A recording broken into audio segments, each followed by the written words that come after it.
Okay, so here's something wild. 61.5 million people in the US tuned in to watch the Spain-Argentina World Cup final. That's more than the population of Italy. That's incredible. It's the most watched soccer broadcast in U.S. history, and it really shows how much the sport is growing here. Welcome to DeActa Daily Digest. I'm Joseph. And I'm Juniper. Here are today's top stories. So let's dive into this World Cup buzz. The numbers are impressive, but the real story is whether this momentum can actually stick. Soccer has always been a bit of an underdog in the US, and now it feels like it's finally getting its moment. It does feel like a turning point. But even with those record-breaking numbers, soccer still has a long way to go to catch up with the NFL or NBA. The Super Bowl, for example, had over 125 million viewers this year. That's double the World Cup final. Right. But the fact that we're even comparing soccer to the Super Bowl is progress in itself.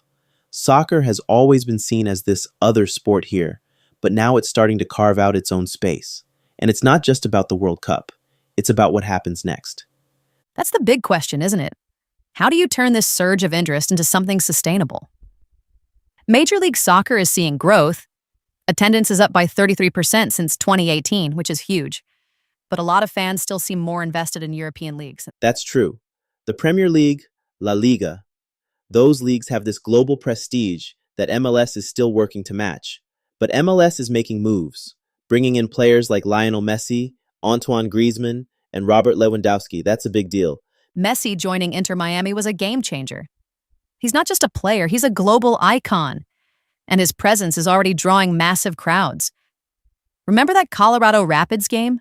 Over 75,000 people showed up just to see him play.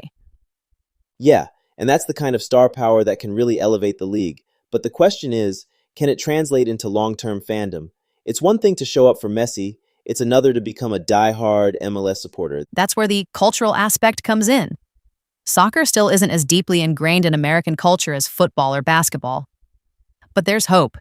Younger generations, especially those under 35, are showing a lot more interest in the sport.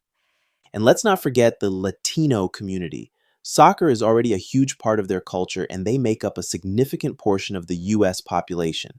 That's a built-in fan base that MLS and U.S. soccer need to engage with more effectively. Absolutely. And pop culture is playing a role too. Shows like Ted Lasso have made soccer more relatable and fun for a broader audience.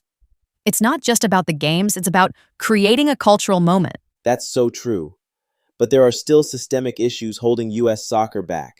The pay-to-play model in youth soccer is a huge barrier. It limits access and diversity, which are crucial for building a strong talent pipeline. And that brings us to an interesting debate. The idea that if America's top athletes, your LeBron Jameses, your Patrick Mahomeses, played soccer, the U.S. would dominate the World Cup.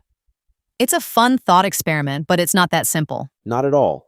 Soccer demands a very specific set of skills. It's not just about being big or fast. It's about agility, creativity, and technical precision, qualities that take years of focused training to develop. Exactly. Look at players like Lionel Messi or Diego Maradona. They're not towering athletes. They're compact, quick, and incredibly skilled. That's not something you can just transfer from another sport. Plus, even if you could, other countries could do the same thing. Imagine if Brazil or France decided to funnel all their athletic talent into soccer. The playing field wouldn't shift as much as people think. And the U.S. already produces world-class athletes in other sports. The challenge isn't a lack of talent. It's about nurturing soccer-specific skills from a young age. That's where countries like Spain and Argentina excel. They have systems in place to develop creative, technically gifted players. And that's where the U.S. faces some real structural challenges. The pay-to-play model, limited access to futsal or street soccer. These are significant barriers. Arsene Wenger has been vocal about the need for more accessible youth formats, and he's absolutely right. If you want to grow the sport, you have to start at the grassroots level. But let's shift gears for a moment. What did you make of Gianni Infantino's response to World Cup critics? Oh, that was something, wasn't it? A 15-page Instagram post? That's a bold move. It really is. He's clearly frustrated with the criticism, but some of his points are worth considering.